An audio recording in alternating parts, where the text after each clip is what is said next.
बिस्मिल्लाहिर्रहमानिर्रहीम। उर्दू बराए जमात चहारों। अज़ीज़ तलबा और तालिबात, अस्सलामु अलैकुम।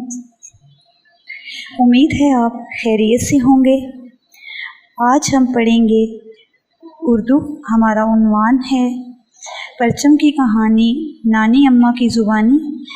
इस सबक की बुलंद ख़वानी हम कर चुके हैं और आज हम इस सबक की मश्क करेंगे। इस सबक से आप क्या क्या सीखेंगे? सबक का जायज़ा, मुश्किल अल्फाज की तोड़ जोड़, दुरुस्त मानी का इंतखाब, अल्फाज जुमले, सवालात के जवाबात और हम आवाज़ अल्फाज।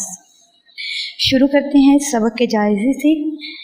सदफ, रंग बिरंगी तस्वीरें, यौम आज़ादी की तकरीब, मुकाबला, पाकिस्तानी झंडे की तस्वीर, आयशा और नानी अम्मा आ गईं, झंडे की तस्वीर सही नहीं बनाई, झंडा चकोर, लंबाई चौड़ाई बराबर नहीं, तस्वीर में गलतियाँ, झंडा बहुत से लोगों ने बनाया, सब्ज़ मुसलमानों और सफ़ेद रंग दूसरे मज़ाहिब के लिए, चाँद तरक्की और सितारा इल्म और रोशनी के लिए, झंडे की तस्वीर मुकम्मल, उस्ताद साहब की तारीफ़, सदफ पहले इनाम की हकदार, कामयाबी पर खुश।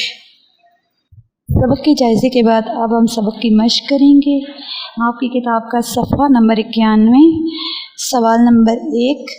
मुश्किल अल्फाज के तोड़ जोड़ सीखने से अल्फाज का इमला आसान हो जाता है।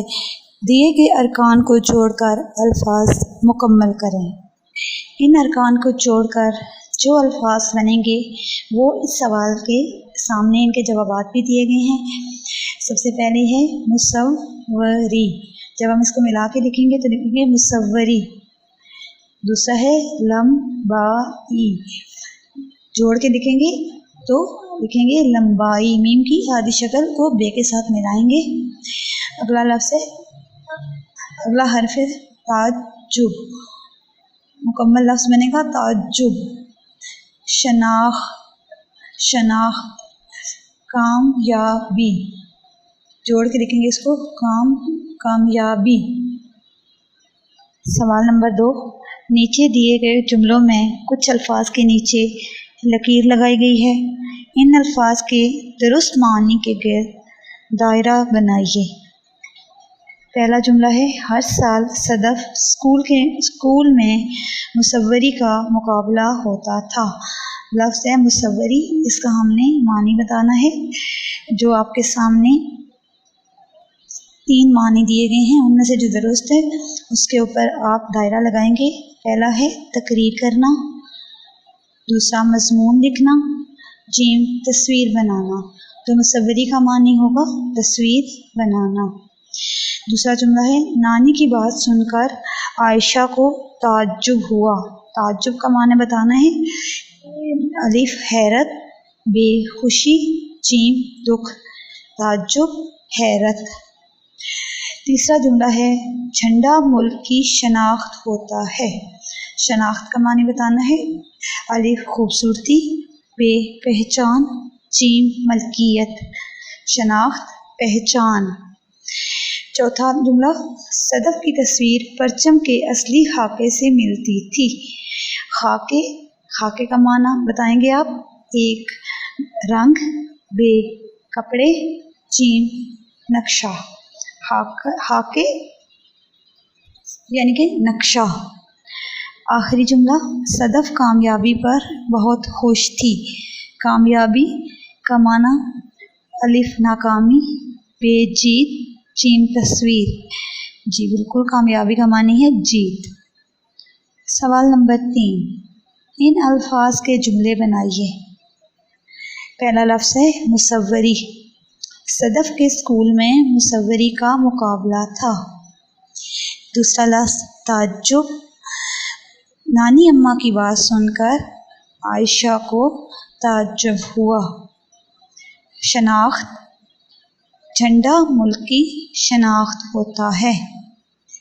انتہا: علی کی والدہ اس سے بے انتہا پیار کرتی ہیں۔ تعریف: استاد صاحب نے صدف کی بنائی ہوئی تصویر کی بہت تعریف کی۔ سوال نمبر 4، سوالات کے جوابات دیں۔ پہلا سوال ہے، صدف کو کیا کرنے کا شوق تھا؟ صدف کو رنگ برنگی تصویریں بنانے کا شوق تھا۔ سوال نمبر 2، جھنڈے میں موجود سفید رنگ کس چیز کی علامت ہے؟ جھنڈے میں موجود سفید رنگ دوسرے مذاہب کی نمائندگی کرتا ہے۔ سوال نمبر 3، ہمارے جھنڈے میں موجود چاند اور تارا کس چیز کی علامت ہیں؟ ہمارے جھنڈے میں موجود چاند ترقی، جبکہ ستارہ علم اور روشنی کو ظاہر کرتا ہے۔ سوال نمبر 4، جھنڈے میں موجود سبز رنگ کس چیز کو ظاہر کرتا ہے؟ جھنڈے میں موجود سبز رنگ مسلمانوں کی نمائندگی کرتا ہے۔ سوال نمبر 5، ایسے الفاظ جن کے معنی ایک جیسے ہوں ہم معنی الفاظ کہلاتے ہیں۔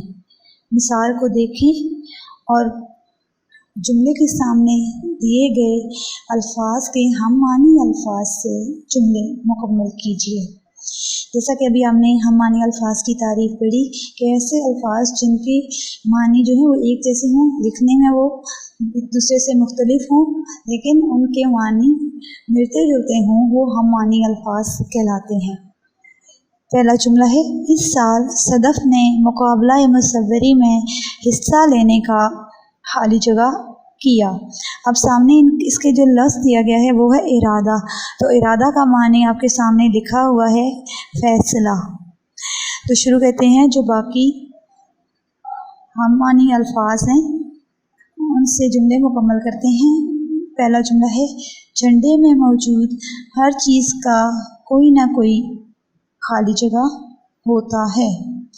سامنے لفظ جو دیا گیا ہے وہ ہے معنی، تو اس کا ہے مطلب۔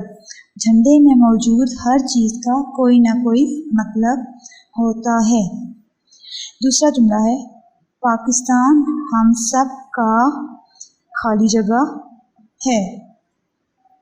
اس جملے کے سامنے جو لفظ دیا گیا ہے وہ ہے ملک۔ ملک کا ہم معنی ہوگا وطن۔ پاکستان ہم سب کا وطن ہے۔ تیسرا جملہ ہے، انعامات خالی جگہ ہوئے تو صدف بہت خوش ہوئی۔ جو لفظ دیا گیا ہے وہ ہے بانٹے۔ بانٹے کا مطلب تقسیم کیے۔ انعامات تقسیم ہوئے تو صدف بہت خوش ہوئی۔ آخری جملہ، صدف پہلے انعام کی خالی جگہ ٹھہری۔ مستحق کا ہم معنی ہوگا حقدار۔ صدف پہلے انعام کی حقدار ٹھہری۔ عزیز طلباء اور طالبات، یہ تھا ہمارا آج کا سبق، جو کہ سبق پرچم کی کہانی نانی اماں کی زبانی کی مشق تھی۔ گھر کا کام، سبق پرچم کی کہانی نانی اماں کی زبانی کی مشق کے سوال نمبر 1، سوال نمبر 2، سوال نمبر 3، سوال نمبر 4 اور سوال نمبر 5 کو آپ نے کتاب پر ہی لکھنا اور اسے یاد کرنا ہے۔ یہ تو تھا ہمارا آج کا سبق۔ امید ہے آپ نے اسے غور سے سنا اور سمجھا ہوگا۔ اگلے سبق کے ساتھ پھر آپ سے ملیں گے، تب تک کے لیے خدا حافظ۔